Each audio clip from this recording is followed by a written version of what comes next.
It's time to accelerate. Hey friends, this is Andy. Welcome to episode 669, that's 669 of Accelerate, the sales podcast of record. I have two great conversations lined up for you today. Joining me first will be Brad Owens. Brad's the host of the Small Business Hiring Podcast. And following my talk with Brad will be another in my series of weekly conversations with my good friend Bridget Gleason. Today's show is brought to you in part by our friends at Discover.org. The Discover.org platform is the game changer for sales and marketing professionals. The feature-rich sales intelligence platform is supported by more than 250 researchers who continually update contact data and provide account-specific insights to help sales and marketing teams break ahead of the pack. See the product live at discoverorg.com/schedule-demo. So my guest today says that the best companies don't hire, they attract.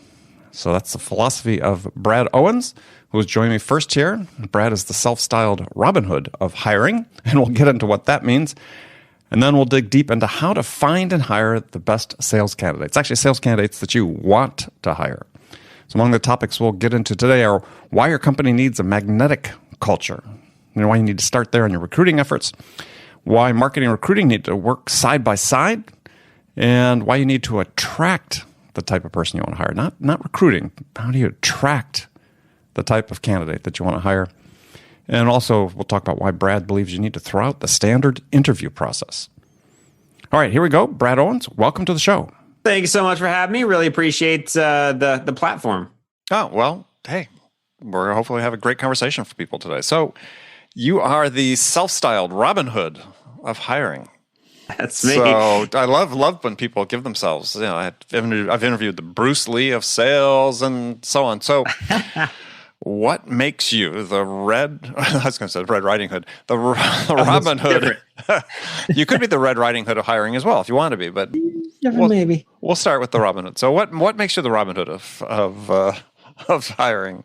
All right, so I'll give you the little backstory here on me so that you can understand where I'm coming from. So I spent a decade as an external recruiter, full cycle for Fortune 500 companies. Mm-hmm. So I was finding them talent from straight out of school all the way through C-level execs at some places, working with the big guys. I mean, Coca-Cola, Home Depot, Lowe's, Charles Schwab, big guys. And in doing that, I call it my decade of beating my head against the wall. These were companies that had every possible resource at their disposal that they just absolutely took for granted. Mm-hmm. They have hiring practices that are just completely out of date. And you've got these smaller companies that are struggling to get even the basics of what these big companies have. So the reason I call myself the Robin Hood of hiring is because I take all of this knowledge that I've got from a decade of doing recruiting and seeing all the best hiring practices out there and doing my own podcast where I talk to companies that have built fantastic teams. I take all that knowledge and I apply it to the little guy. I apply it to the small business, the medium business. So I'm robbing from the rich and giving to the poor, basically. Okay. I thought maybe you're stealing talent from the rich companies and giving it to the small companies. So there's some of that too, but don't tell them. All right. Yeah, I'm sure there is. All right. So this is a topic area that's fraught with with problems and really ready for modernization in many respects. And we run into a lot of the same issues with trying to recruit talent or bring new candidates, new talent into your corporation, your team, whatever it is. The same problem you have in selling. It's unfortunately it's driven by emotions as opposed to logic and rationale and data and so on. And companies haven't found a way to really mix and optimize the mix of those two in that whole thing. So let's talk first about identifying good candidates before we talk about interviewing and so on. So you're not alone in this. I mean, more people are now saying, look, you really need to sort of shift the mix from relying purely on recruiting to attracting. Mm-hmm. And so let's talk about that. What's driving that? What's the impetus for that? So really right now it's all on what candidates are driven by. So, it's my full belief that the best companies don't hire, they attract. And if you can just switch your mindset to attracting, you mentioned sales, I think marketing and recruiting should be working side by side together. They should be working on employer branding. They should be working on attracting these kind of people. Now, the question is what attracts? How do you get the right kind of candidates in? Well, there's a bunch of different things that people are motivated by to get a job. And one of which, a very, very tiny part of it, is money. That's the teeny tiny part that everyone's like, oh, they're just coming here for the money. No, they're not. They're not. There's so much more that people are driven by. Some of the big they don't leave for the money either. I mean, the studies have shown people leave primarily because of their managers. But yeah, right. You leave a boss. Yeah, absolutely. So people are driven to find new jobs because of impact, because of growth, because of the impact they can have. Right. Exactly. Yes. So if they can tie their job to the bottom line of the company, of, I came in, did this project, this thing made us so many millions or whatever. Huge deal. People will be all over that. Growth. They're not going to be the same thing for the rest of their career. Challenge. Are they actually going to get to learn some new things? Autonomy. Will you allow them to work and not hang all over their head and be that micromanager? And then flexibility. Are you kind of the work environment that, I've talked to some companies that if they miss a soccer game or a recital, whatever it might be, that's a fireable offense at that company. So are you that kind of flexible work environment where you're not able to do those things? Wait. They fire people if they leave work to get it, or they fire them if they actually miss the game? If they miss it. So they create that kind of culture that, hey, look, you better be doing these things that your family needs you there for. That's more important than any work. Now, where is that company? So that company is actually local here to the Ohio market. I don't know if they want me to share all this stuff because they might get flooded with resumes. So it's local here to Ohio. They're a smaller company that does more development work. And I want to dig into that for a second. So are they successful? Yeah. Oh, absolutely. So roughly how many employees? Right now they've got about 28 employees. 28 employees. And are they in a service business or they sell a product? Service business. So they are purely in design. Okay. So not meant to be 20 questions, so on. Right now. But you could look at them and say outwardly, by any measure, that they're successful. And they're doing this in part by creating a culture that empowers their people to have the autonomy to make the decision to say, look, I need to be there for my kid's soccer game. I need to be there for this dance recital. I need to be there for this show. And actually, it's looked down on if you don't. Right. It's all in the culture that you create. I mean, you can say that the best companies attract what attracts a magnetic corporate culture. That's pure and simple what it is. Well, yeah, we're going to get into that and define what that magnetic culture is, because I think that this ties to a lot of things that I talk about, I write about, which is that companies have this operating assumption that they just don't have time, right? Everything's pace of change is so rapid, and everything's evolving so quickly that we just don't have time for these things. People have to work hard all the time, and if we're going to give people the freedom to make the decision to go spend an hour at a kid's soccer game, we can't have that. There's no time, and one of the things that gets sacrificed, and this certainly plays into corporate culture, is companies don't invest in educating their people the way they need to educate them. They do the cursory training, but so on an ongoing basis. And I interviewed an entrepreneur whose company sets aside half hour every day. Work stops, and they all sit and read. And then they discuss what they read on a more periodic basis, but they half hour every day. I think it's like 20 minutes of reading and 10 minutes of writing in a journal about what they read. Now, I've talked to other managers about that, would scoff at that. We couldn't afford to do that. Now, this guy's company is booming, right? And his employee retention is through the roof and so on. And to me, this is similar to about this company here. When these are the type of things that attract people to want to come work for you. The top people want to come work for you in those environments. Mm-hmm. Yeah, 100%. That's exactly what they do. And you're talking about companies that might scoff at giving their employees a break or whatever. Look at the research. I mean, there's a reason that companies and even societies, when we're talking about they don't do the siesta anymore, but when the siesta was a thing, they were more productive when they took a forced break in the middle of the workday than they are now that they've removed it to be more like the United States culture. Sorry, we've got to create a bad culture here by expecting people to just pound out work time and time again. It's better for your employees not to do that. Mm-hmm. Mm-hmm.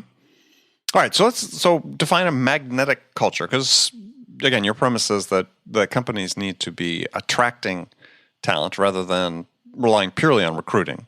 And we'll get into this a little bit later. I think it's a mix, but you certainly have to have the attraction part there. But this is not something that you start when you're saying, oh, we need to go hire somebody, let's change our culture. This is something that sort of has to be operating independently. It's like, yeah, as part of our consideration of who we want to be as a company, this is one of these aspects is we want to make a corporate culture where people want to come work here. Mm-hmm. Yeah, exactly. And that's the fundamental thing that I think most companies miss. You can't not have a culture. You're creating one whether you know it or not. Mm-hmm. The one you're creating that you need to make sure is the one you actually want to get out into the world, right? So I did a talk once where I talk about how you need to attract the kind of person that you want to work there. And that's where the distinction kind of separates itself from different companies, because if you're a bodyguard company, you want to attract a different kind of person than a daycare, right? So you need to create a culture that attracts that kind of person. So how do you create this kind of culture?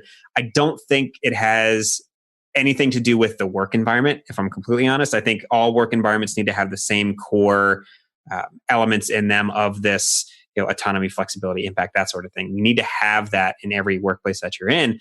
But if you want to attract people who are more inclined to want to work with children at a daycare, do social events that attract those kind of people that enjoy hanging out with children. Go to different networking events as a vendor, as a sponsor of things that are centered around children and being involved in the community. And the more that you're out at these places and start catching people where they already are, where they have an interest in the same thing that your business does, then you're going to start attracting the right kind of candidates because they're going to know more about you. So it's not posting out on Indeed and hoping the right person sees it. That's so antiquated, it's ridiculous. It's going out and actually being active about hunting for the right people that you want. It's never really stopping recruiting. Yeah, well, again, you're blending, and which I think people have to understand, and I'm not a criticism at all, is that part of the attracting is proactive as well. And it's not purely a reactive thing. But let's take a step back, though, because you said there's this assumption that you have this culture that rewards autonomy and the other things that you spoke about. And that's really the first step. That's not a given. And I think for hiring managers and entrepreneurs and CEOs that listen to this, you really have to take that to heart right away first, is that is the baseline. You know, everything that may go beyond that, you want to hire a kid. Let's say you're in business where you serve kids and you want to go to the right events that you talked about. Yeah, if you don't have the other thing underlying it, that's just window dressing, and people can see through that pretty quickly. Especially these days with Glassdoor and all the other sites that are out there that can rate employers. If you don't have, if you're inauthentic like that, then people can see right through it. Yeah. So this is really a critical thing. Is I think that, again, get back to what I sort of made before, is companies think they don't have time to do these type of things, and you really don't have time not to. And so if you really want to be effective at attracting top talent, and you made a point, is hiring people that you want to have there is I remember most successful entrepreneur I ever worked for and started a company that's now doing a couple $1 billion a year in revenue, started from scratch, bootstrapped it. His thing was, he wanted to hire people that he wanted to work with. And I think that's something people tend not to look at very often, or attract people that they want to work with. Not, I want to hire this guy because he looks like a great salesperson. Yeah, but the guy's an ass, right? That's not what you want. Is value culture over other things. Tony Chan wrote his book, Good People. Prioritize, hire good people. And I think the message is starting to get out there, but it obviously needs to be spread more widely. Well, yeah, let's pause on that a little bit, because think about how the standard interview process and resume screening and everything else is set up. It's set up to screen for skills. It's set up to, you better have all these specific keywords in your resume or it's not getting through our screener at whatever this big Fortune 500 company is. Right. And then when our HR person who knows nothing about this job is screening you, they're going to ask you if you know things about this job. They don't know. They're just looking to make sure that you can talk about the kind of stuff they think you should be able to talk about. And then you get in front of the manager, they're doing the same thing. Never once have you taken this person out to lunch, just asked them about how their life's going, what's going on outside of work, what they're into. Are they into the same music you are? Do they go to the same sports teams? Are they opposed as different basketball teams as like we are? I mean, you never really know. Yep. So you need to go out and meet these people and actually understand them as people. Who cares about the skill set? You can teach them that. Well, you're talking about meeting them before they come into your process. 100%. Yeah. 100%. Or even if they're in it, have a part of your process be a cultural interview. Just have a couple people from the team go to lunch with the person and have it mandated. You can't talk about the job or anything else. This is specifically just to get to know the person.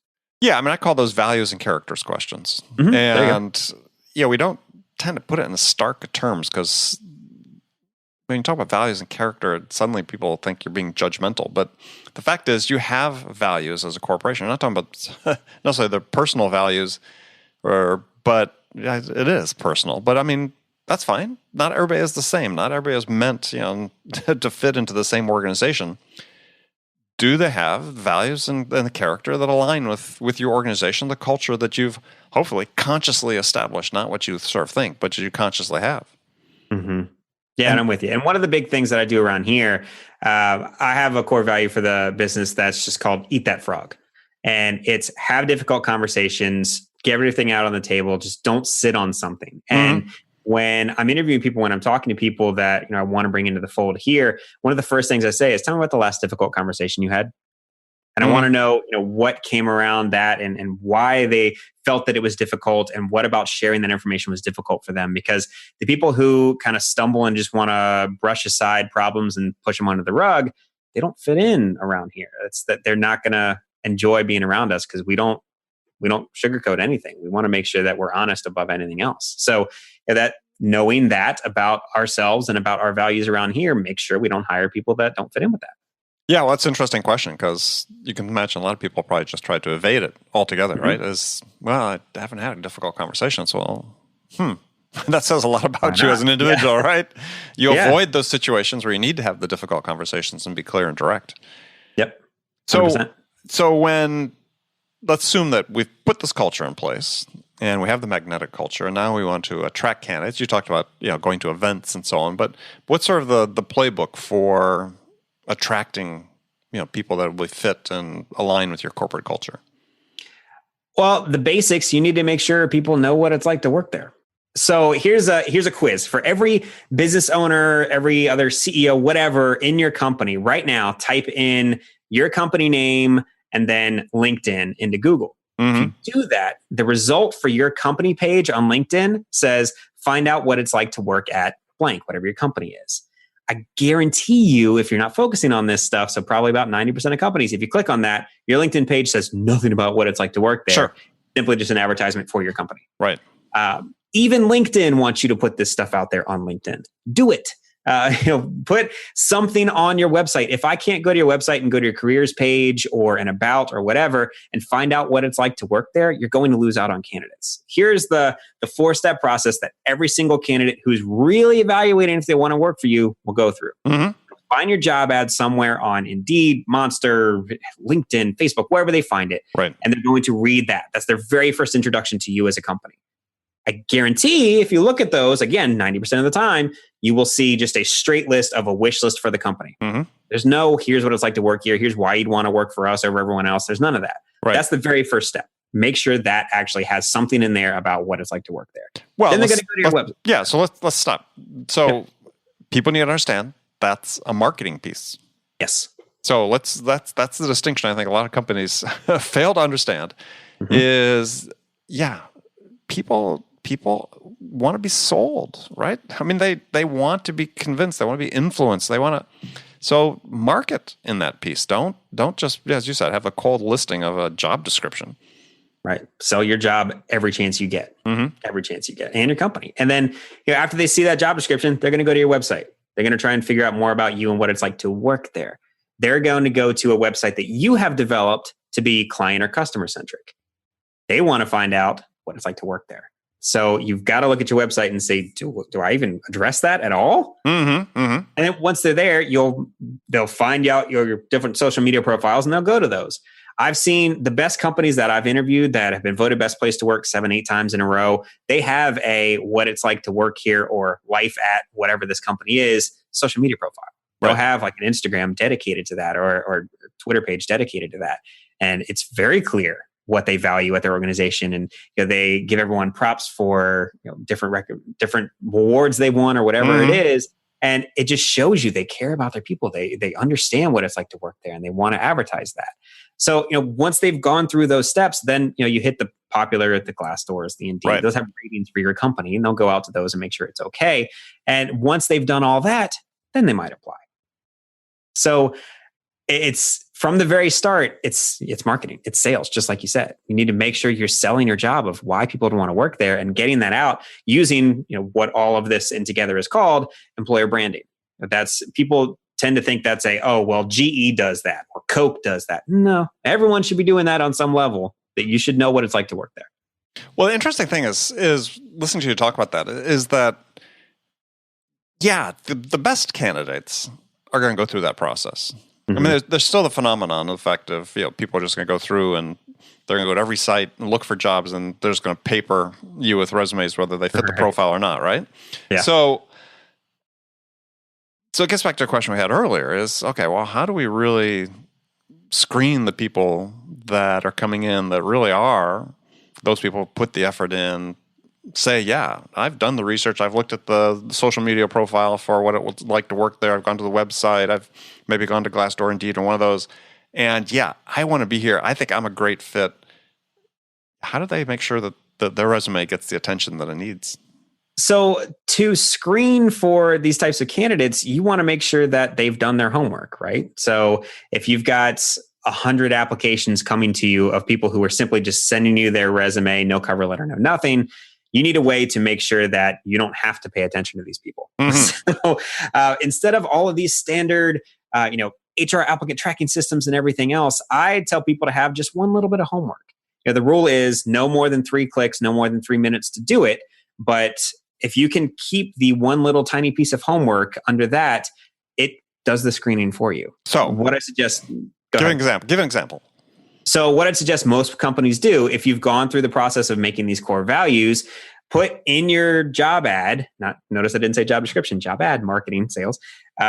You put somewhere in there and say, we will not look at resumes for this job. The only way that we want to see your resume is if you go to our website, you find a core value that you identify with and tell us why. Just that one little bit of homework, no more than 3 minutes. Like, how long is it going to take them to click through, find that, and then write you 2 sentences? It's very quick, very easy. But anyone who does that, you're going to have a good candidate on your hands. They're interested. They've done their research. They're thinking critically about your job and about your company. And it's going to be a person you want to respond to. I like that. Yep. Again, this is sort of a forcing function, though. It forces companies to go back. And if you're going to ask a core value question, is then you have to somewhere articulate your core values on your website. So, everything's connected here. Yep, it really is. Interesting. All right, so let's because I want to walk you through the whole process, and we don't have unlimited time. Is so you've got somebody in. Let's say you've screened them. Looks like okay, they could be a fit, and understand it's just initial disqualification phase. What do you advise companies relative to assessments, tests, and so on as part of the screening process before you bring in for interviews? So I get a lot of heat for this, but I stand behind it. I think any of the Myers-Briggs, any of the personality tests, whatever it might be, are loads of bull. Now, I'll tell you why. Hang on. Everyone who's like, what? I swear by those. Hang on. I've got a background in psychology. Part of my research projects before I was able to graduate is I went through and actually did validity tests on all of the personality exams and everything else. If you take these enough time with a large sample size, you will find that, let's say there's a preferred outcome from one of these Myers-Briggs things. You would want to be outgoing, upbeat, and whatever. That's what your personality type you'd want it to be if you were taking this. Now, if enough people take this, you will find that the majority of people who are ranked in the better, quote unquote, categories are middle-aged white men. Every time. So they're biased tests. So if you want to hire a diverse workforce and everyone's like, oh, diversity in the workforce, whatever, don't use the tests because they're going to bias you towards having a non-diverse workforce. So I don't think anyone should really use them because honestly, you could get whatever answer you got off of those and meet them and think something different in 30 seconds. And this test took them and takes you to actually administer. So I don't think those are actually really good judge. I like to give people some sort of second test, second idea, second piece of homework. Mm-hmm. So they've done this little 3-minute thing that you've had in your job ad, but let's give them, hey, we really enjoyed this. Thanks so much for that. We agree. It's a great value for us. But how about this? What do you have? We have a question around this. What do you think? And immediately start getting some more responses. And if they start engaging and you're tracking along the same kind of values that you really like about your organization, then get them through the next steps. So as far as tests go or actual deep learning type things that all these companies swear that they can do for you, I don't think so. I'd rather just put them through a test that you can judge yourself because it's your company. Oh yeah, no, I agree on that. I think assessments, at least in the sales space, I think there are some off-the-shelf assessments that are not predictive. I think it's just a data point. And at some point, if you're familiar with it, it's a data point. I think it's useful. I think I agree with you 100% that if you're trying to use it as something that's a comprehensive indication of this person, then the companies saw the validity and the predictability, whatever, of those assessments. They're oversold. I agree 100%. But I think as a data point, at least I would urge people to consider it, because I talk to some companies, they use not necessarily a personality test. They may use an aptitude test of some sort that has some skill component to it. In which case, some of those can be useful. But I think testing is really important. If you've got a job with a specific skill that you think somebody needs to have, or a specific set of knowledge they need to have, then test it. Give them homework, as you talked about, or bring them in and ask them to perform. And I think that's perfectly valid. I think you're really missing something if you don't do that. Agreed. And, you have to challenge yourself as well. So if we could have our own hour-long conversation about my thoughts on this, but let me try and keep it short. The trainability of this person, I would think, is a little bit more important than the skills that they have coming in. The only thing that you're losing is speed and time. So you've got to think about the end product that you need from this person. Let's say you have you're a software development company and you have something going live within the next 3 weeks or a month, or you need something pushed out in 2 months. You don't really have time to train this person up. So it's put them through a testing process for anything that's highly skilled, something like that. You need to know that they know what they're doing. But I really challenge companies, especially when unemployment is as low as it is right now. You need to be more flexible in who you can take, and the skill set's the first thing you should start flexing away. So I agree. Yeah, so the highly skilled positions, yes, completely on board with you. I think there should be some sort of testing component. But I think the testing, and I'll make the point about the testing, it's just the same as the assessment. It's just a data point. Right. It's just a data point. And the thing is, you're collecting data points throughout the entire process. Your first data point is your screen. Your second data point is, I know CEOs, multiple, serial entrepreneur, hugely successful, who, finally got him away from doing this completely, but his preliminary screen was always GPA. He didn't care how long somebody had been out of college. And it worked for him. Absolutely worked for him. But, finally got him to the point to understand what's a good data point for you. You want to use it as a data point, but it's not decisive. And I think with all this, it's like, you want to really look at the sum total of these things, because at some point you have to apply your judgment to it as well.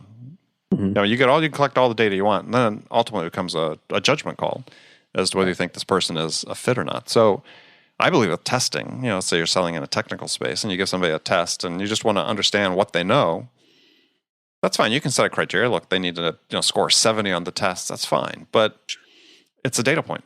And I had one client that we we'd have people give presentations. They have to create a little 2-slide PowerPoint presentation and give a pitch. It wasn't purely on the quality, right? It was, how well were they able to synthesize information? Do they have an innovative spin on it? Did they, create a good value proposition in a short period of time? And then another client that, what they did is supplement that by saying, okay, now we're going to give you some coaching. To your point, we're going to give you some coaching. And would they come back and take the coaching into account the next time they did it. I like that. Yeah, that to me, to your point, hugely powerful, right? Oh, yeah. Oh, no, that's way more important. I love that. Yeah, yeah. So, all right, reference checks. Mm-hmm. I've got a bugaboo about reference checks, but I think people do it at the wrong time. See, I've always done reference checks before I bring people in for interviews. Because I think that, well, I know reference checks are a limited value of anyway, then they become less so because of laws and so on. But there are questions you can ask that are interesting. Yep. But most, overwhelming majority of companies use them as sort of a validation of a decision they've already made, as opposed to a discovery tool to understand whether it's a disqualification or qualification for the prospect. I would agree with that. And when you think about unconscious bias and talk about leaning into it when you do reference checking, right? Let's make sure I was right. That's right. Then let's have all these people, make sure that they tell me I was right. Exactly. It just makes you feel better about your thing. It kind of removes the responsibility from yourself. But let's throw another question out there. Sure.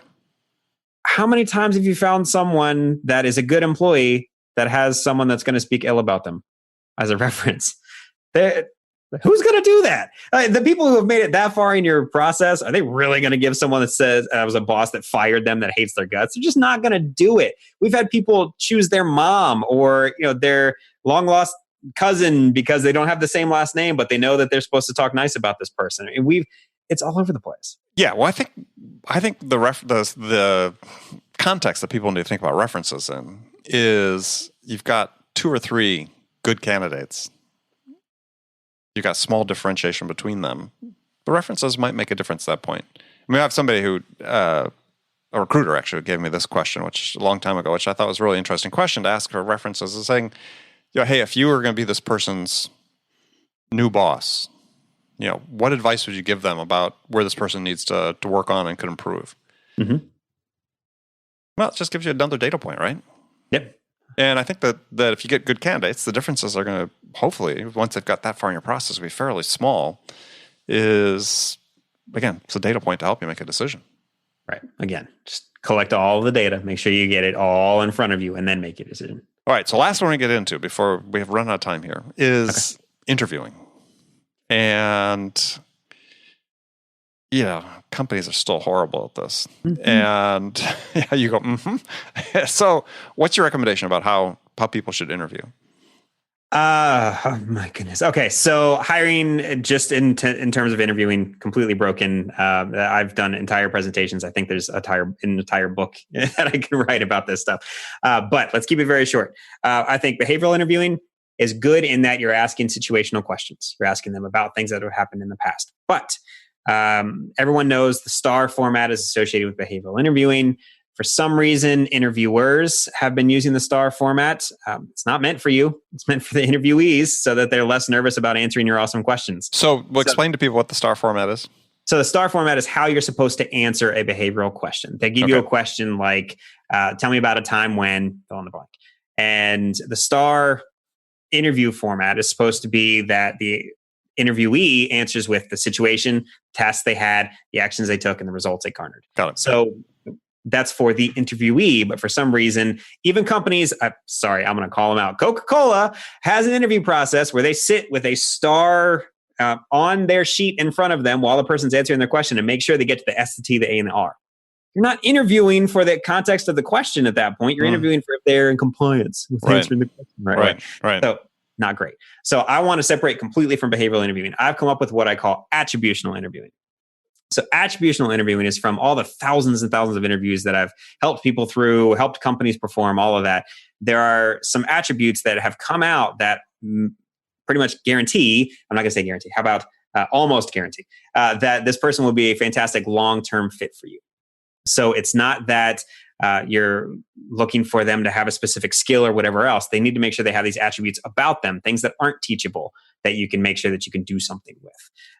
So things like their attitude. You can't train someone's attitude. How many times have managers tried to say, hey, you need to be a little bit nicer with this, or you need to be a little bit better about this? I mean, you can't train that stuff. It's just not going to happen. Their aptitude. People just instinctively know how to come up to speed quickly. They've got a good learning process. They've developed something that they know how to come up to speed on. They can be put in a brand new environment and they can immediately learn it. And along the same lines, are they adaptable? Raise your hand if everything's the exact same about your business as it was a year ago. no one can say that. Mm-hmm. So you need to have someone who's adaptable. And then one that's interesting is accomplishments. So they might have a skill set, but have they done anything with it? You can list a whole lot of cool acronyms and whatever on your resume, but have you actually done anything with that? It's like the kids that come out of college, right? They put every single thing they've learned of every single technology or whatever else, but they haven't done anything with it yet. So it doesn't mean all that. So accomplishments.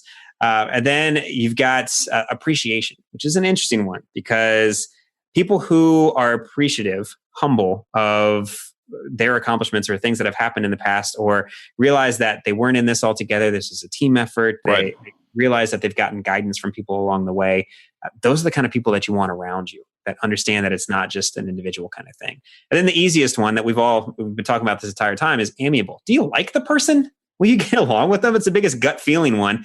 But those 6 things will really help you to understand if this person is going to be a long-term fit for you and your organization, regardless of what person or what role you're hiring them in for. They're going to be able to do it well for a very long time.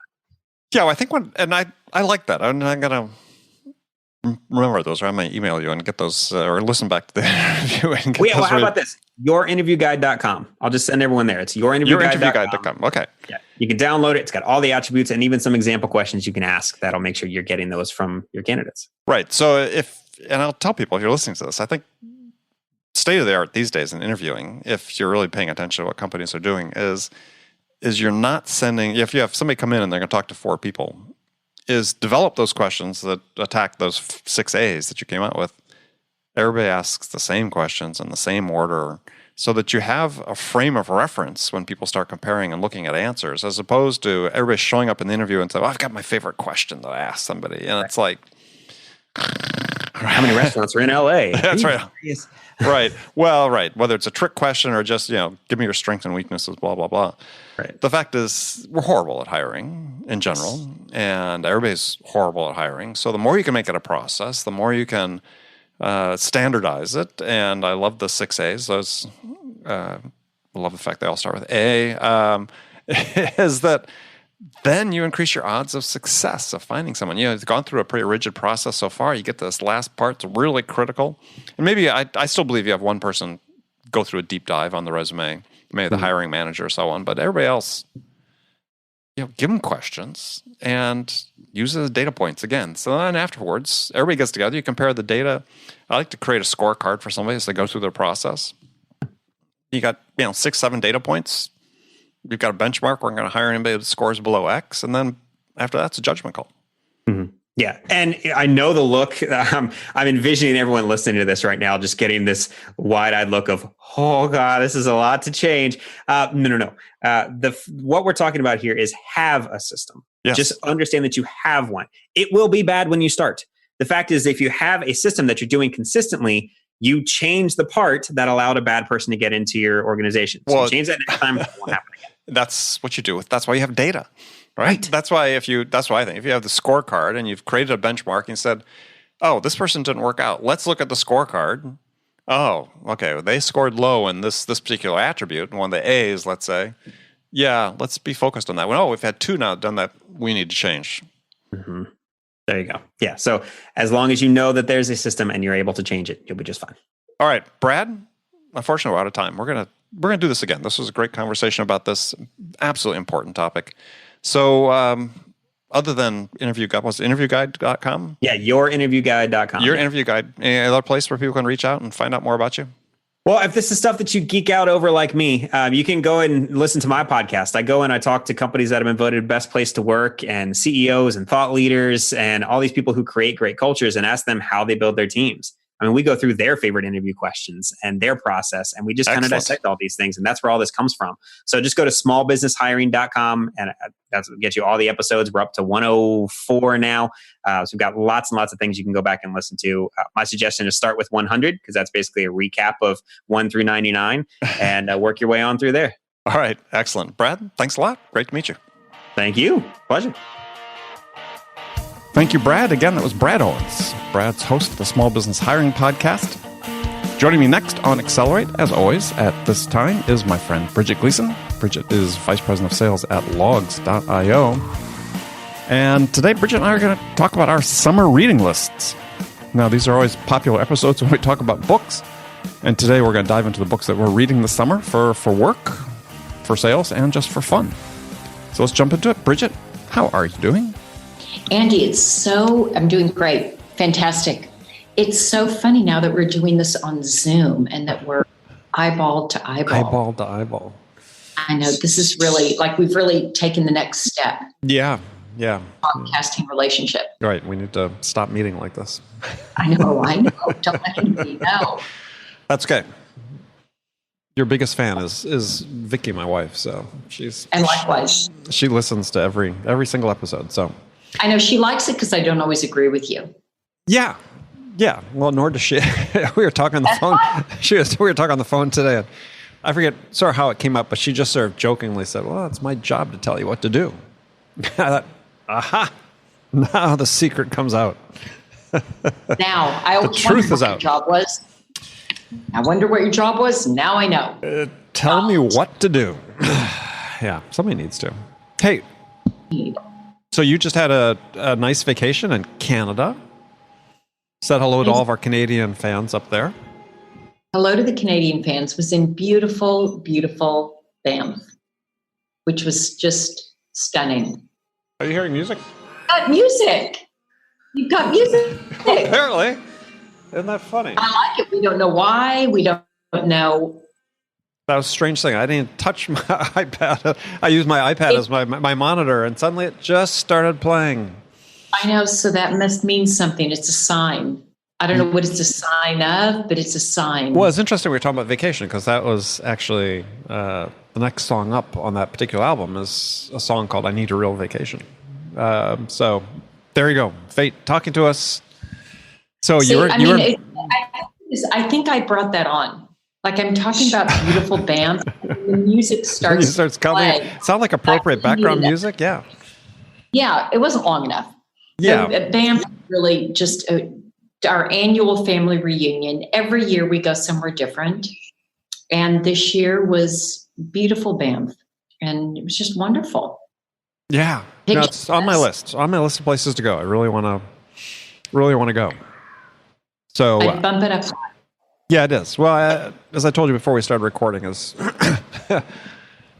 somebody in our family has she reserved a room at I think the Banff Springs Hotel for a potential wedding. So somebody's planning ahead. We'll see. Reserved like a room. Like a wedding facility. Yeah. I like it. I like her style. Yeah. I like her style. Like, go big, go bold. Yeah. So we're not going to reveal. We're not going to out who the person is, but... no, don't out who that person is. If she's listening, right. That person's style. Well, so we're recording this in July, and this is beginning of July, just right after 4th of July. And yeah, we're a family reunion next week as well. My wife's family... she's very close with her cousins, her first cousins, almost like siblings, and they get together not every year. I think they used to do it more frequently. I think it's been about 10 years since the last big one. So we're all going up to Bar Harbor, Maine. So Arcadia National Park I've never been to, and supposed to be quite beautiful. That's great. Yeah. So family time. We're talking about vacation. So today we're going to talk about books, our summer reading list. We haven't done a book episode for a long time. People really like those. So I was, and you're always reading. So as am I. So I thought we would talk about that. I know. And then I always have to remember what's the latest. I read a lot. So the latest one that I'm reading or read, mm-hmm. and our team is reading it. So we often talk about book club, but we've got team reading it, is New Sales Simplified. Yeah, Mike Weinberg. Yeah. My buddy Mike. Good book. Very good book. It's, I really like, it's actually something that our CMO and I are doing together, and we're doing it with the teams together. Mm-hmm. It's very much, a lot on account-based marketing and targeted outbound and being more, no spray and pray. And I really like this integrated approach between sales and marketing, mm-hmm. and how to go after accounts that way. So that's one that I'm reading or read recently and really have really enjoyed. Yeah, Mike really wrote a good book with that, and I remember reading it pre-publication. Oh, really? Yeah, and Nice. yeah, being very impressed with it. So, smart guy, a fun style. The book really reflects his personality. Yeah, I reread a book recently that I had not read probably in 20 years, and it was by Harvey Mackay. If you remember, Harvey Mackay wrote the famous book "Swim with Sharks Without Being Eaten Alive." Yes. How to outsell, outmanage, outmotivate, and outnegotiate your competition. And did that in preparation because I interviewed Harvey for the show. People listened to the show. By the time this episode with Bridget airs, we won't have aired the Harvey yet, but it'll be coming pretty soon. Amazing guy, 84 years old, still sharp as a tack. But I remember reading this book the first time and just thinking, okay, this guy really gets it. He was an entrepreneur. He is an entrepreneur. But he ran an envelope company in Minnesota, and these were lessons basically learned from selling corporate accounts for his envelope company. And yeah, just well worth people's time to read. It's still incredibly relevant. And I think maybe I identified with it a lot just because he really focuses on the importance of the relationship building, which I think is underdone today. It needs to be overdone. Not enough time being spent on it. And he gave an example of I'd forgotten in the book, even though I had adopted some of this for my own personal methodology, is he had a 66 questionnaire that salespeople had to fill out about about their customers, about their prospects. And it wasn't they were going to sit down and ask them 66 questions. It was they, over the course of talking with their prospects and getting to know them, building a relationship, they had to find out this information. And yeah, I mean, you talk about this is getting to know a prospect, the requirements, them personally, them, what their personal dreams, hope, fears are, their business dream, hope, fears, everything. Just, I just love it because it's, you take that to a level that's that deep. You're going to win their business.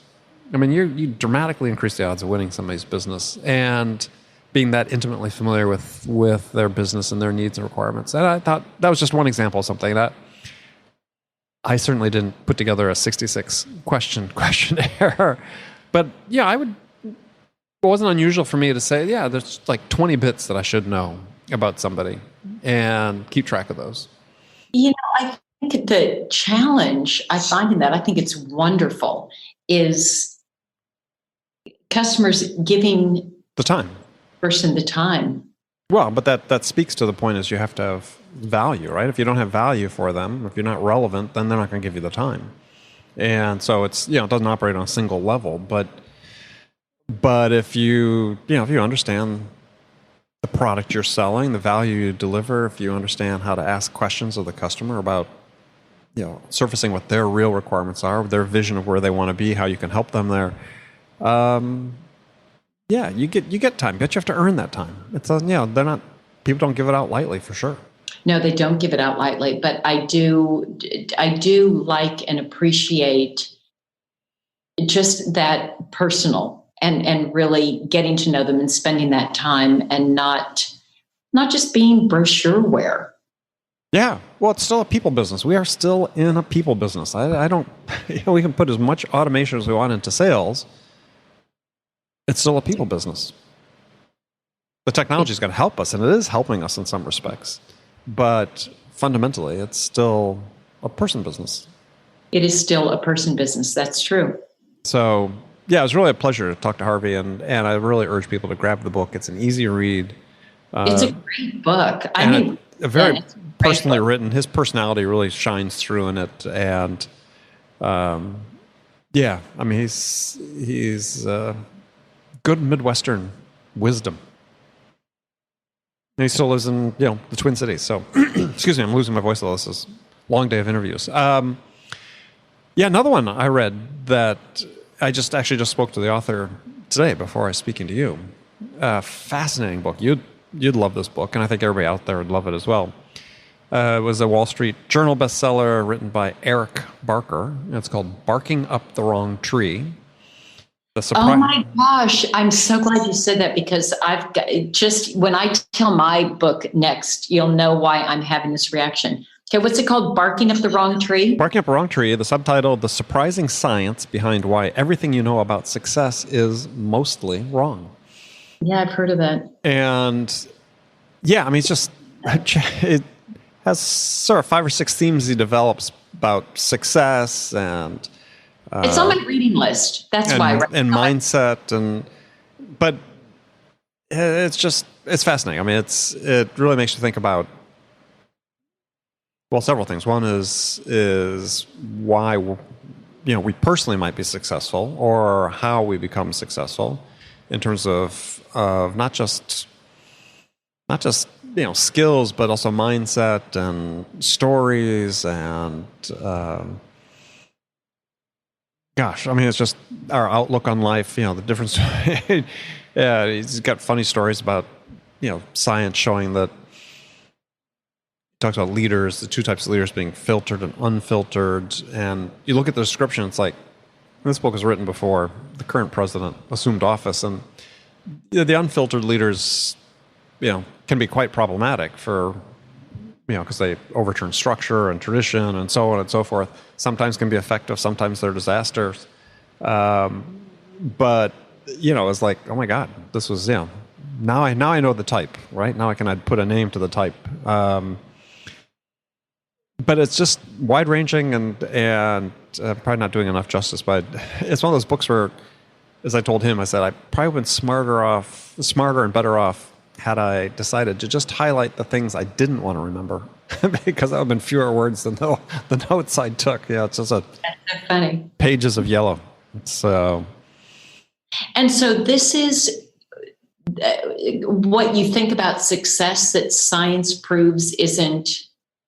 Yeah, I mean, for instance, he leads off with a story about high school valedictorians. And yeah, high school valedictorians, they succeed in high school. They oftentimes succeed in college. And he says, they do well in life, but the science shows and the research shows, on balance, they don't become the mega successes, the really, truly successful.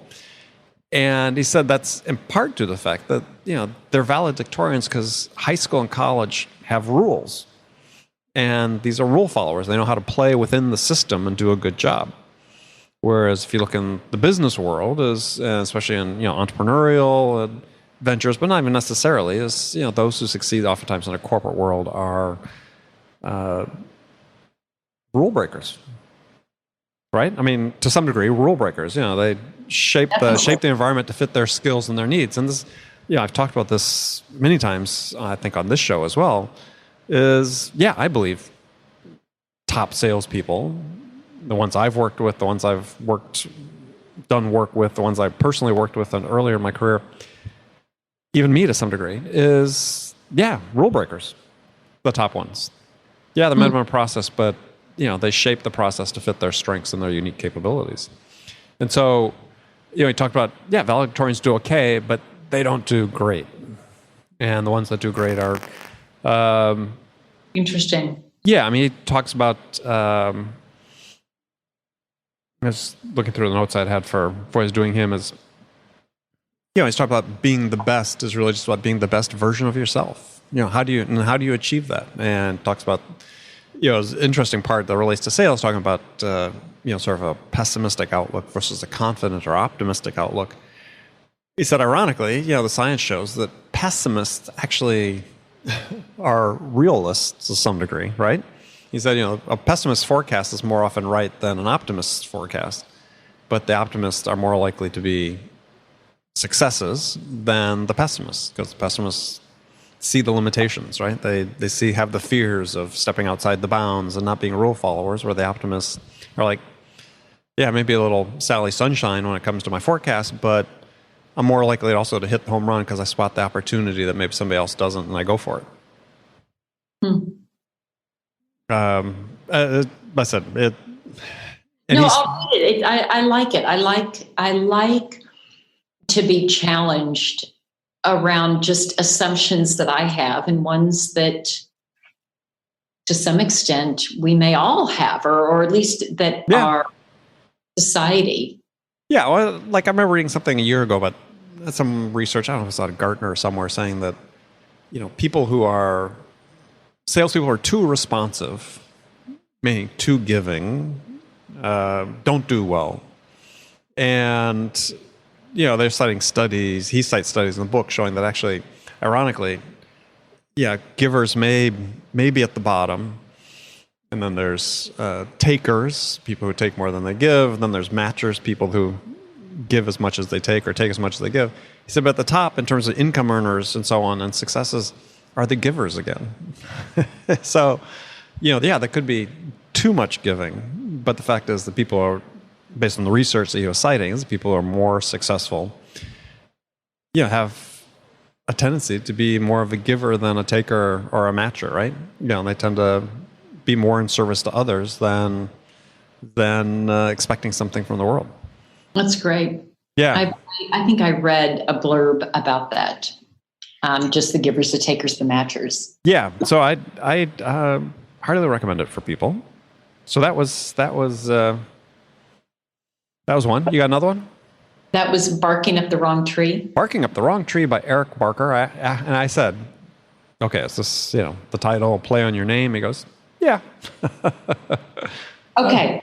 So the one I was going to mention, even before you said that I wrote down, is called Barking to the Choir. Oh, haven't heard that one. Okay. Well, no, you wouldn't have heard it because it's not a sales book. Well, that's okay. And it's about this. He's actually a Jesuit priest who has the largest gang intervention program in the States, perhaps the world. And it is a remarkable story. And I think there are things that were touching about it on several levels. One, I think it's our definition of success and how we define success and what's important to us. And it really also made me challenge sort of my own I look at his life and what he's doing and the impact he's having and would say, I can't imagine a more successful in terms of his contributions. So I think I think, Andy, we're in a world and a profession where everything is measured by the revenue you produce and your contribution to the bottom line. And I think it's helpful to also remember that we are human beings walking on this planet, and would be good to remember to be in service to others, not just in the sales realm, but I think here's that to an extreme. We talk about it in sales, and here's somebody who's taken it to an extreme. So I think just on the very human impact level, it's interesting. He's a wonderful storyteller. No, I imagine. Where's he based? Los Angeles. LA. Yeah. Well, I mean, in Eric Barker's book, Barking Up the Wrong Tree, is again, he cites research. He said, for people who are, pessimistic in outlook, and my air conditioner on it. Okay. People are probably wondering how the background noise was. I'm sitting here in our hot New York City apartment. Warm today. Yeah, with the windows closed so we can not be too disturbed. But, and so, he's talking about with pessimists is people are fearful, a little too, inner directed, that, as little as, 2 hours a week of volunteer work can be transformative for those people, because they begin to see that, A, I have it better off, and B, I'm having an impact. And so if I have an impact here, maybe I can go back and have an impact somewhere else. Yeah, I think that's a great point, matching the two barking books that we're talking about today. Back-to-back barking books. Back-to-back barking. So another, as it may perhaps relates more to sales, is again the storytelling. Mm-hmm.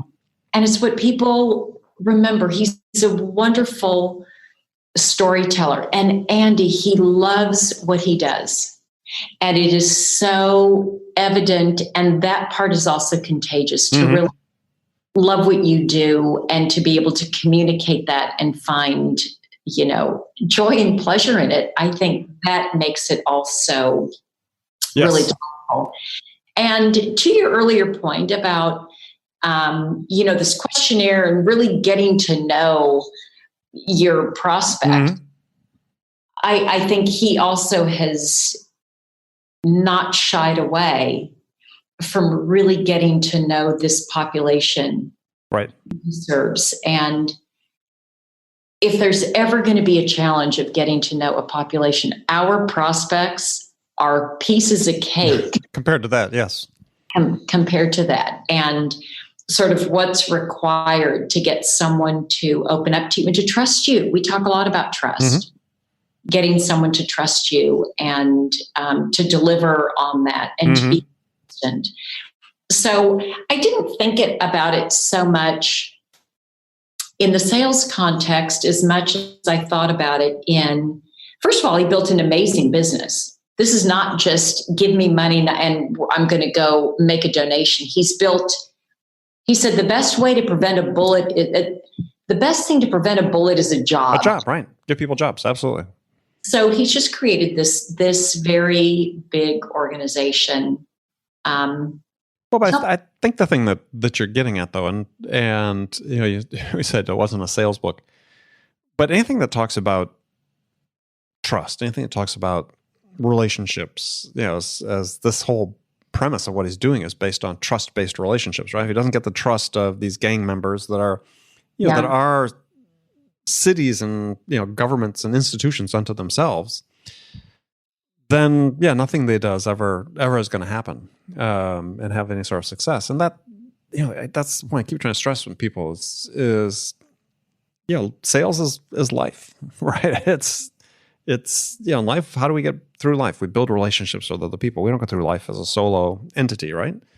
And it's the same thing true in the profession we're in.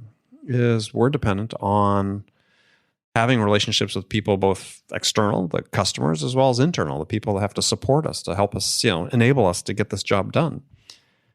And if you fail at that relationship level, it's not going to happen for you anywhere. And so, one thing interesting in Barker's book, he talks about this idea of self-awareness is really understanding what you're good at.